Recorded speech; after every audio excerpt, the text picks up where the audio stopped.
Europe 1, 5h, 7h, Mathieu Noël. Voici pour les titres de ce 19 février. Et l'actualité, c'est aussi aujourd'hui cette soirée que consacre France 2 à l'art oratoire. À 21h, Laurent Ruquier présentera un grand concours d'éloquence. Les candidats âgés de 18 à 78 ans feront état de leur talent pour la langue et les mots devant un jury. Bonjour Bertrand Perrier. Bonjour. Vous êtes avocat, enseignant spécialisé dans l'art oratoire. Vous serez membre de ce jury. Le grand public vous a découvert dans le documentaire À voix haute, diffusé sur France 2. Alors, dans un monde quand même de plus en plus dominé par l'image, par les tweets en 280 caractères, le langage SMS, l'art oratoire, est-ce que c'est pas un truc qui sent un peu la naphtaline? Mais pas du tout, au contraire.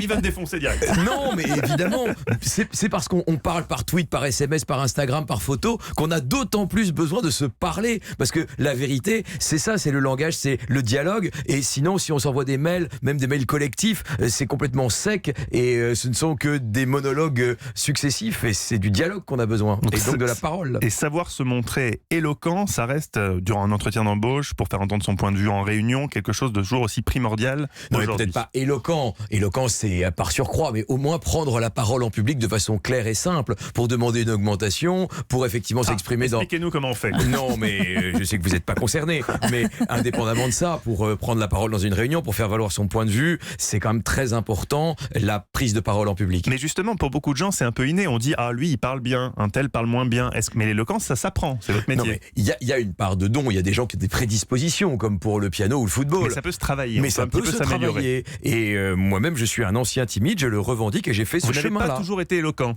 À supposer que je le sois, en tout cas je ne l'ai pas toujours été, et j'ai été même vraiment maladivement timide, donc j'ai fait ce chemin de réconciliation avec la parole, et si je l'ai fait, tout le monde peut le faire. Alors justement, les lycéens passeront bientôt une épreuve de grand oral en 2021.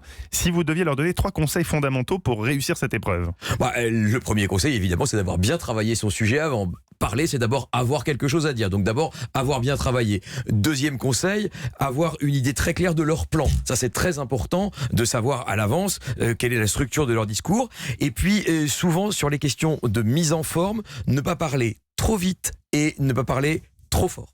Ah, trop fort aussi, c'est pas une bonne chose. Oui, et varier la voix, c'est très important. Vous le savez, vous êtes des hommes et des femmes de radio, et l'intensité de la voix et le débit de la voix, c'est aussi ce qui fait la chair de la parole. Est-ce qu'il y a des choses à éviter absolument, certains mots, des tics de langage, des tournures? Oui, on a tous des tics de langage, c'est évident. Alors moi, je lutte aussi contre Ducou, qui est terrible. Ducou, oui. Il est tapis dans l'ombre en permanence, il est là, il vous guette, et à un moment, il va sortir, alors qu'il veut rien dire. Il sort et c'est trop tard. Et là, vous le voyez et vous dites c'est trop tard, mais il y en a plein. Il y a En Mode, il y a Genre, enfin, il y a toute une série d'ennemis.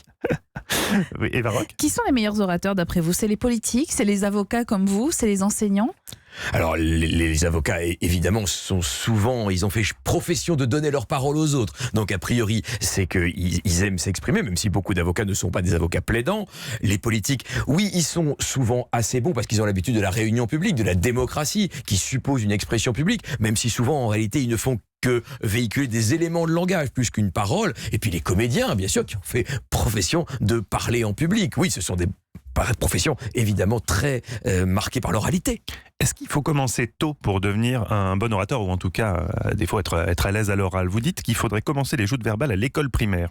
Oui, parce que je crois que c'est à cet âge-là qu'on n'a aucun rapport avec son corps et avec le regard des autres. Or, la parole, c'est d'abord une affaire de confiance en soi et d'image de soi. Quand on est adolescent, c'est pire que tout. Vraiment, on a un rapport avec son corps qui est compliqué, le regard des autres devient difficile à supporter, et je crois précisément, et les anglo-saxons le font d'ailleurs, que c'est dès le primaire qu'il faut faire en sorte que la parole devienne quotidienne, banale et déchargée de toute pression.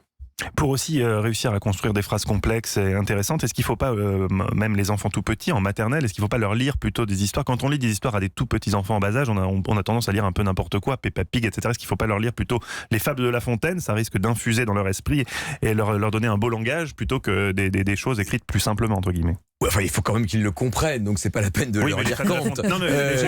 Je comprends, Mathieu, qu'on vous a lu Kant dès 6 ans. Oui, on voit le résultat.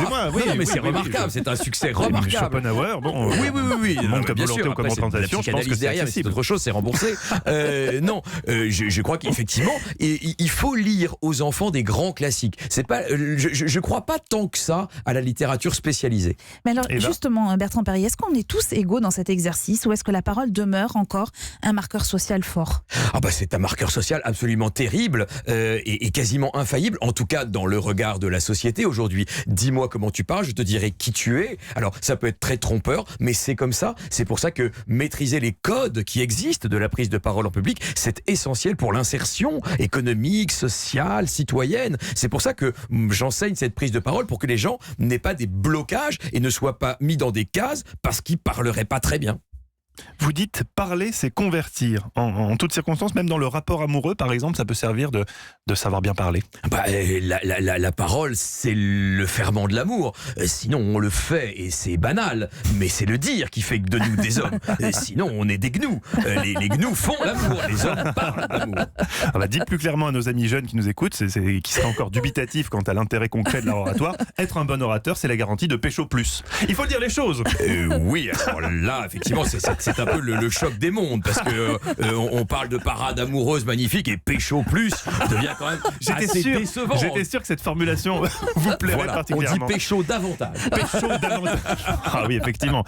Et une dernière question, est-ce qu'il n'y a pas un risque à trop bien parler? C'est-à-dire, on associe souvent celui qui parle particulièrement bien au beau parleur, à celui qui au détriment du fond. Je suis très sensible à ça, et c'est pour ça que plutôt que l'éloquence, j'aime dire prise de parole en public, parce que dans l'éloquence, il y a quelque chose d'un peu esthétique, d'un peu même artificiel, de juste joli ou de sophiste, alors que dans la prise de parole en public, je pense que c'est plus simple, plus sincère et plus utile dans la société contemporaine.